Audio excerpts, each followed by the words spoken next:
Goitia es el segundo largometraje industrial de Diego López, quien al asumir las responsabilidades de director y de productor enfrenta muchas dificultades durante el rodaje de la película. Sin embargo, y a pesar de los obstáculos, Goitia se termina con éxito y se le reconoce como una obra fílmica que sobresale por sus valores de producción y por su propuesta visual. Diego logra, con el apoyo de sus cinefotógrafos y de su directora artística, volver cinematográfico el mundo pictórico de Francisco Goitia, este artista en conflicto permanente con su entorno y consigo mismo. Sobresalen también la banda sonora y la extraordinaria actuación de José Carlos Ruiz, quien dedica muchos meses a prepararse física y mentalmente para interpretar a este atormentado personaje. Bueno, de hecho, Goitia se hace el último año de la administración pasada. Recibió un apoyo muy importante de RTC, de quien entonces lo presidía, que fue Jesús Hernández Torres. Luego, bueno, conseguimos recursos de IMCINE, del Fondo de Fomento. Fue la primera película que financia el Fondo de Fomento, a través del apoyo que nos brindó Jesús. Y pues de otras instancias, el gobierno de Zacatecas participó en una forma destacada, de algunas otras que ahorita paso por alto. En Oaxaca, el Instituto Nacional Indigenista también nos apoyó, porque Goitia viajó por todos estos lugares. Y era un proyecto, muy ambicioso en el sentido de retratar la vida de un pintor que era toda una tragedia, ¿no? Yo terminé siendo el productor de la película, porque cuando viene el momento de la decisión de si se hace o no se hace, ya era tanto el dinero gastado y los compromisos contraídos, que echarse para atrás, pudo haber sido un error, ¿no? Luego lo he pensado, ¿no? Lo he pensado porque primero no fue nada fácil terminarlo, el guión no estaba listo y a mí me causó serios problemas económicos, ¿no? La película estuvo en el vértice de no hacerse 500 veces. No había dinero, no había posibilidades, era muy cara, no teníamos el guión, no servía un guión, no servía otro guión, y yo todos los días con las barbas para adelante, no tenía trabajo. Fue realmente una situación muy difícil, que gracias a la terquedad, a la necedad, al talento, a Diego López, cristaliza esta película. Fueron muchas semanas de rodaje. En un principio se planeó en 9 semanas, pero pues por lo difícil del tema, también, aunque aquí no era una ópera prima, Diego ya había hecho otra película, había hecho 2 películas anteriormente, era su tercer largometraje, pero también era una película muy difícil, ¿no? Entonces, esta nueva situación de director-productor a mí me resultó muy inconveniente. Además de que, bueno, tuvo consecuencias muy serias en mi vida privada, porque al terminar la película me quedé totalmente sin dinero y con enormes deudas, además de que tuve que poner mi propio dinero y del patrimonio familiar, lo que hizo que la película me resultara muy conflictiva emocionalmente, ¿sí? Por un lado, pues descansé al terminarla, y por otro lado empecé a enfrentar la realidad de esto que cuento, de no tener un centavo, de estar lleno de deudas, y bueno, lo que han pasado prácticamente 5 años de que se hizo la película, y yo no he vuelto a hacer otra. Eso de tener los 2 sombreros de productor, director, complica muchísimo el trabajo. Que es lo que no sé, uno piensa en una cosa y piensa en la otra, y al final de cuentas hacen un cortocircuito maravilloso, ¿no? Porque tradicionalmente hay un conflicto entre el productor que dice, restrinjo el dinero, el director quiere tener todo el dinero para hacer la mejor escena, y bueno, ¿bajo qué criterios? Y hay una discusión muy sana. Es que tú está tanto, no puedes conseguir el palacio completo, pero yo necesito ver el palacio completo, pues tienes que buscar otro. Y así, ¿no? Cuando tienen los 2 sombreros, es como un caso de esquizofrenia tremendo. Padre, yo, uno de tus hijos más humildes, cuando te vi allí tirado, sentí la misma tristeza, el mismo dolor que a veces me llena. Y ahora que ya termino, reniego de haberlo hecho. Del tiempo que se me va y yo sin hacer nada. Nada de lo mío. El título se llama Goitia, un Dios para sí mismo. Esa idea de que él está solo en el mundo y en última instancia él es su mismo Dios, o sea, él no cree en otro, él es el todo para él. Se da mucho en varios momentos. Me gusta mucho, por decirte, de lo que te comentaba al comienzo, las escenas cuando él va caminando y se ve muy pequeñito en medio de un mundo que no tiene nada más, no hay ni, es muy árido, es un cielo muy azul, muy intenso y no hay nada más a su alrededor.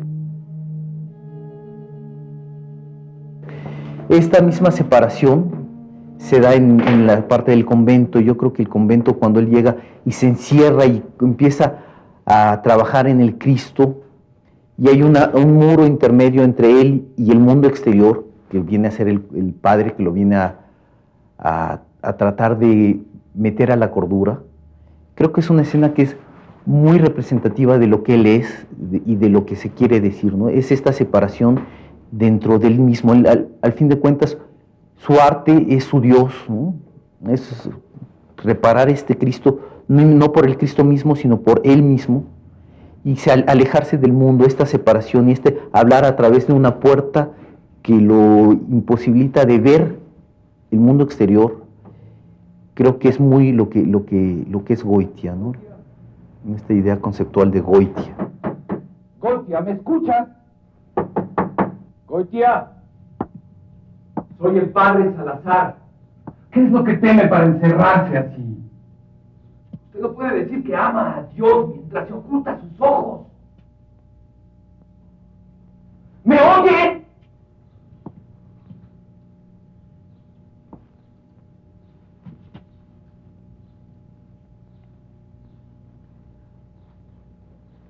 Es pecado vivir lejos de los hombres, padre.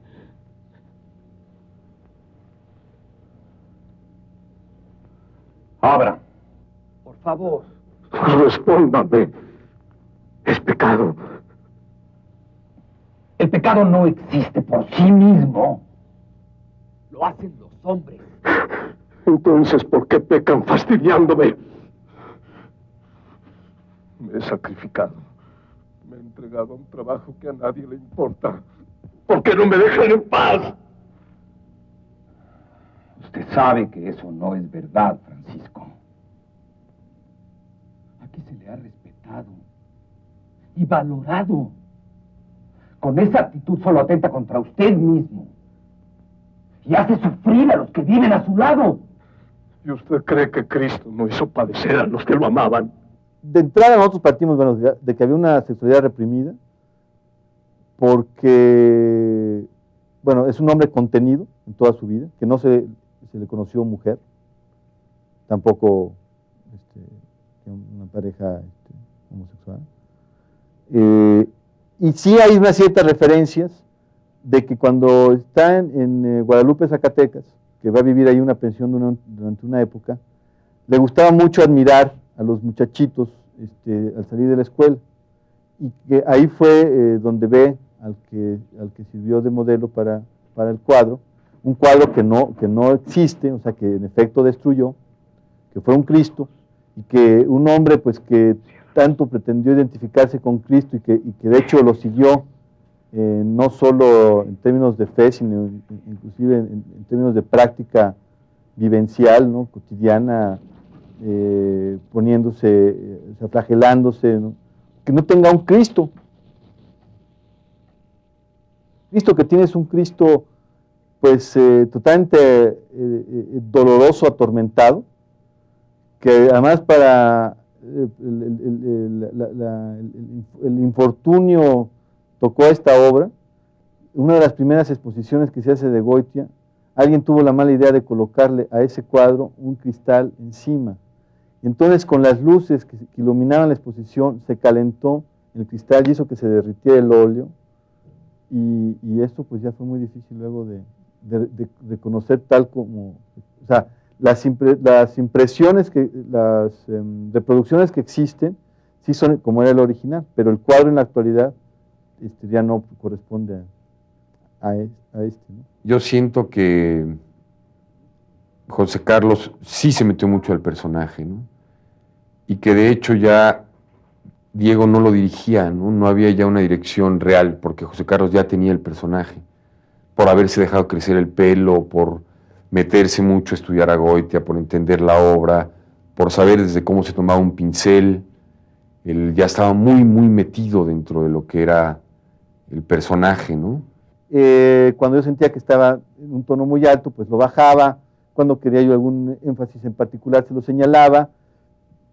Siempre hubo mucha comunicación. Entonces, generalmente cuando llegamos a la escena, ya había todo un proceso previo que en ese sentido no había que bordar mucho, ¿no? José Carlos en general se me hace que está muy bien en la película, se me hace que se entrega, que es un gran papel de José Carlos. Ay, hay muchas cosas que me gustan de él. Gran parte de la locura de él me gusta, cuando él está en el manicomio, que es una escena muy pequeña, pero se lo creo totalmente. Cuando él está a punto de volverse loco en salida de Oaxaca, de Huautla, y que se va al monte, y estos momentos en donde realmente está en una situación desgarradora, cuando él mismo se imagina a la indígena y tiene alucinaciones, son momentos que a mí se me hacen muy fuertes, creo que están muy, muy logrados. Igual este cambio que da a la vejez, creo que ese cambio es que le da cierta pasividad, al mismo tiempo de una vida interior muy, muy fuerte, pero logra hacer un personaje con una vejez, dentro de la vejez muy, muy sólido, muy real, ¿no? Que le ayuda mucho este tiempo que estuvo él manejando la imagen de Goitia, porque él era Goitia dentro y fuera de la filmación. Ya antes de comenzar la película ya era Goitia, ya se comportaba como Goitia, ya tenía otra forma de ser.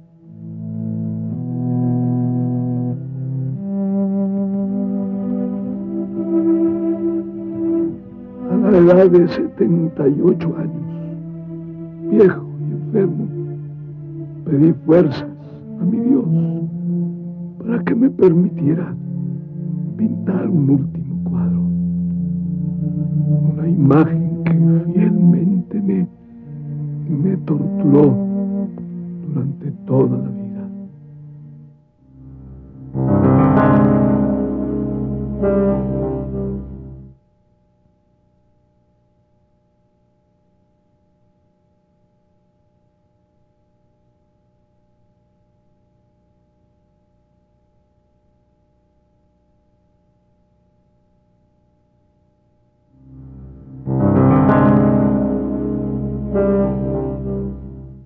Sí, hay un estilo como contemplativo, hay un estilo de distancia, ¿no? Por esto que mencionaba yo, de que al personaje, en la medida en que no es la vida, por decirte, de quién, de Tina, ¿no? Que se conoce con mucho detalle, o de la propia Frida, o de personajes que vivieron en esta época, pero que por su relevancia y por su vida pública, digamos, su vida social, hay N fuentes para poder reconstruir el contexto en el que vivieron y su entorno y inclusive su vida privada, ¿sí? No es el caso de Goitia. Entonces, fue muy difícil ir encontrando situaciones que se prestaran a una reconstrucción dramática, narrativa, fiel al personaje, que nos dieran la riqueza y complejidad de su mundo, que nos retratara ese mundo interior tan conflictivo, ¿no? Y tan contradictorio, y tan torturado, ¿no? Tan tortuoso, y construir una narración coherente, ¿no?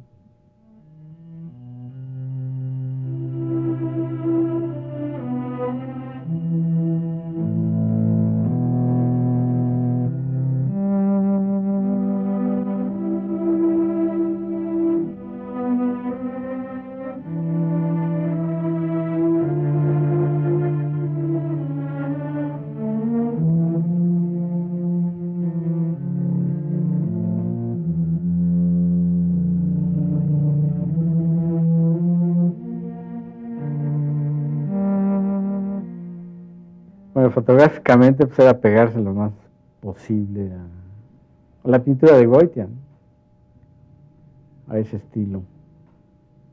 Tratar de encontrar pues los colores que él usa en los lugares, por eso fuimos a filmar realmente a los lugares donde él pintó, ahí a Zacatecas, Xochimilco y a Oaxaca, o sea, todos esos lugares donde él estuvo, realmente nosotros tratamos de repetir más o menos su pintura, ¿no? Tratamos de un poquito de respetar sus colores, su forma de ver. Se trató mucho de eliminar, por decirte, de manejar muchos tonos terracotas, ocres. Eso fue una decisión que se tomó desde el principio y estuvo, bueno, junto con vestuario y junto con escenografía, porque, repito, es absurdo tratar de poner un filtro o artificialmente manejar un tono si no te lo están dando todos los demás elementos. Eso se había hablado. Incluso llegamos en un momento a pintar ciertas cosas que eran demasiado verdes, un verde muy fuerte, pintarlos para atenuarlos, ¿no? Es muy importante en la película la fidelidad, digamos, en los paisajes, en las texturas, en el color de la luz, porque lo mismo estamos en Zacatecas que en la alta montaña, que en el valle, y todo esto sí le da un carácter particular a la película, y quizá es en su conjunto lo que va conformando un estilo, más que hubiera un propósito muy claro o muy consciente de mi parte al hacerlo.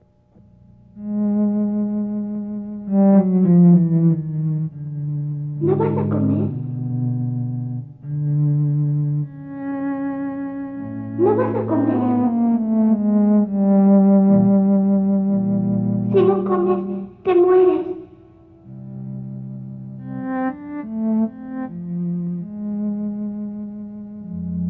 ¿No vas a comer?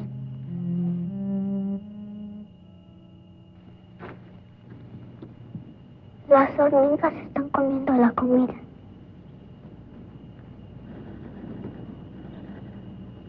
Deben necesitarlo más. Son muy trabajadoras.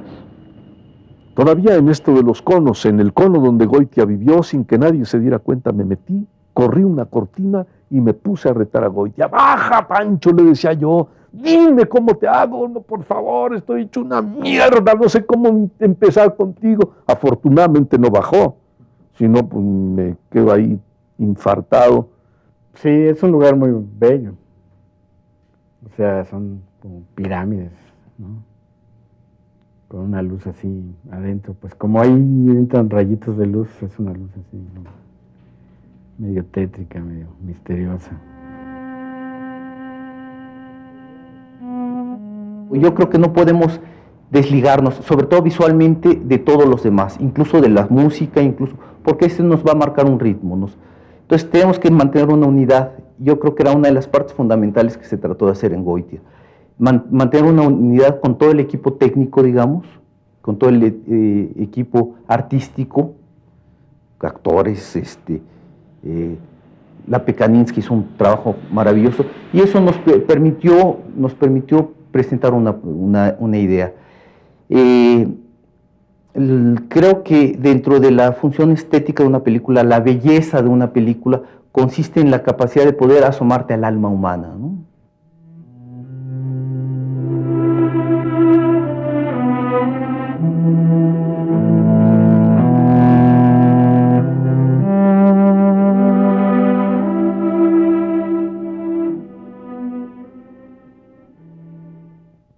Amparo había trabajado la música de Quino, proyecto que, como sabemos, se realizó apenas el año pasado. Y le escuché la música y me gustó mucho. Entonces yo le dije, bueno, mira, vamos a empezar a trabajar sin compromiso, ¿no? Porque yo me siento con libertad, tú también. Y le dije, bueno, mira, yo he pensado en estas cosas. Entonces, desde música tradicional de la región de Zacatecas, de donde era originario Goitia, hasta ópera y música contemporánea, ¿no? Y entonces ella empezó a trabajar.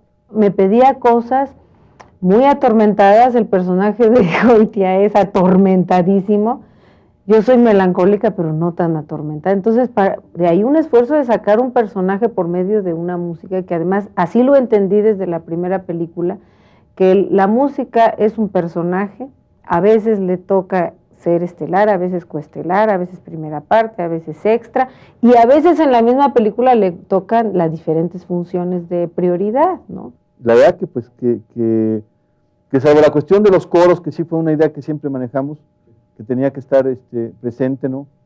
Pero de alguna manera actualizado, ¿no? Para no hacerlo tan denso, como es el canto gregoriano, por ejemplo, ¿no? Pues ella es todo su aportación, ¿no? Y creo que enriqueció mucho la película, ¿no? Busqué una mecánica de melodía que no fuera el común. La melodía se construye por lo general de la izquierda hacia la derecha en el piano, ¿no? O sea, pero siempre va de acá hacia allá, ¿no? Musicalmente, por lo general. Entonces, de pronto con Goitia decidí que la melodía estuviera diseñada al revés, para que se sintiera como encontrada. Busqué algunos choques melódicos a propósito, ¿no? Para que tuviésemos esa densidad. Y en la orquestación, los personajes de los chelos, que también son personajes, la dotación. En lugar de violines, no hay piano, que me hubiera encantado, pero ahí me di cuenta que no cabía en la película. Chelos, pianos, cuerdas que se movían poco, que se movían, pero que la gente no se daba cuenta, más que el estómago era el que sentía que la cuerda iba moviendo esas emociones, ¿no? Y que era de aquí, del estómago, no era de aquí, ¿no? Era de aquí. Fue muy emocionante porque también hubo que hacer coros místicos. Me tuve que meter a ese mundo místico extraño, ¿no? De alguien que se flagela, de un dios extraño, o sea, fue un mundo extraño para mí, alejado de mi personalidad, que me encanta vivir la vida con el sentido del humor lo más que se pueda, que cada día trato de practicarlo más, pero esos mundos maravillosos que te enriquecen mucho, porque también tú te vuelves personaje como el actor, ¿no? Yo hay muchas ganas de filmar en Bellas Artes desde que vi las secuencias de Frida de Paul Leduc, ¿no? Que es padre esa entrada, ¿no? Aquí es otro Bellas Artes, ¿no? Creo que también muy logrado, ¿no? Se ven las columnas, se ve el alabastro, se ve la riqueza con la que está hecho el edificio, que de alguna manera es como yo lo veo como un gran mausoleo, y como un gran monumento a la vez, ¿no? Donde está esta toma que es muy impresionante desde el último nivel, que colgamos la cámara y la cámara pues, se colgó, está en el vacío para poder filmar ese top shot, que se ve pequeñito, ¿no? En aquella inmensidad, pero también es como la inmensidad del mundo, del universo, y el artista tan pequeño, pero al mismo tiempo tan grande, ¿no? Quizás se podría hacer esta interpretación, ¿no?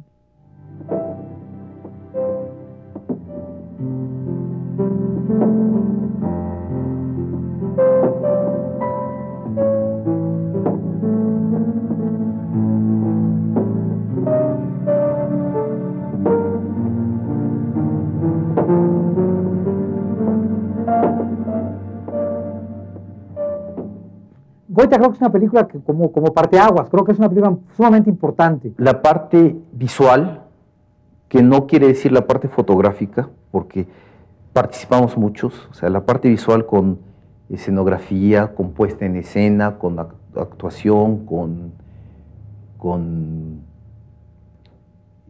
vestuario, etcétera, fotografía, es una parte muy fuerte, muy sólida, ¿no? Por otro lado, pues ya hablamos de que tiene una calidad estética pues muy señalada y reconocida, de que hay un nivel actoral también muy solvente, de que hay secuencias sobresalientes, y yo creo que quizá algo que a mí me dio mucha satisfacción fue que a partir de la película a Goitia se le rescata para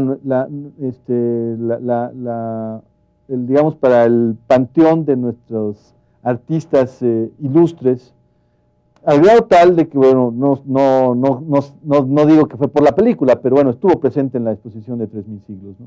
Y es importante, pues porque muestra una actitud de un cierto personaje hacia lo que era la pintura en esa época en México, ¿no? Tenía una actitud diferente a lo que eran los muralistas, pero bueno, muy válida, ¿no? A mí me parece muy bien logrado. José Carlos me parece que está sensacional.